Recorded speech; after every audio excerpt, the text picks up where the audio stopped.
वमा अदराका मल अक़बा, क्या तुझे पता है वो घाटी कौन सी है? मौला नहीं। फरमाया जिस घाटी में बगैर सोचे समझे कूदने का तेरा रब तुझे हुक्म दे रहा है, फरमाया फक्को रक़बा, कोई मुसलमान जिसकी गर्दन मुश्किल में फंसी है उस गर्दन को छुड़ा। यही वो घाटी है जिसमें बिन सोचे बंदा छलांग लगाए तो कुर्बे खुदा मिल जाता है। गरीबों को खाना खिला, यतीमों के सर पे हाथ रख। हजरत अब्दुल्लाह इब्न अब्बास रज़ी अल्लाह ताला अन्हु मस्जिद नबवी शरीफ है, एतकाफ बैठे हैं।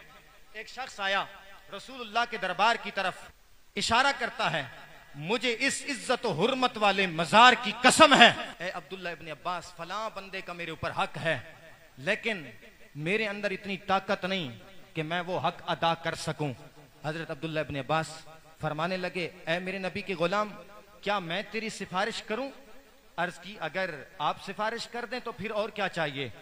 हजरत अब्दुल्लाह इब्न अब्बास उठे, मस्जिद नबवी से बाहर चले गए, उस भाई की सिफारिश करने के लिए, उसकी मदद के लिए, उसकी दस्तगीरी दाद रसी के लिए। जब मस्जिद से बाहर निकले तो वो शख्स बाजू थाम लेता है, पकड़ लेता है हाथ। ए हजरत अब्दुल्लाह इब्न अब्बास, आप तो एतकाफ में नहीं थे, आपने क्या एतकाफ तोड़ दिया? तो हजरत अब्दुल्लाह इब्न अब्बास, आपकी आंखों में आंसू आ गए। फरमाया मुझे भी इस नबी के हुर्मत वाले रोजे की कसम है, मैंने रसूलुल्लाह का ये फरमान सुना है। मेरे आका ने फरमाया कि जो बंदा किसी मुसलमान की मुश्किल को हल करने के लिए निकलता है, अल्लाह उसको पूरे साल के एतकाफ का सवाब अता फरमाता है।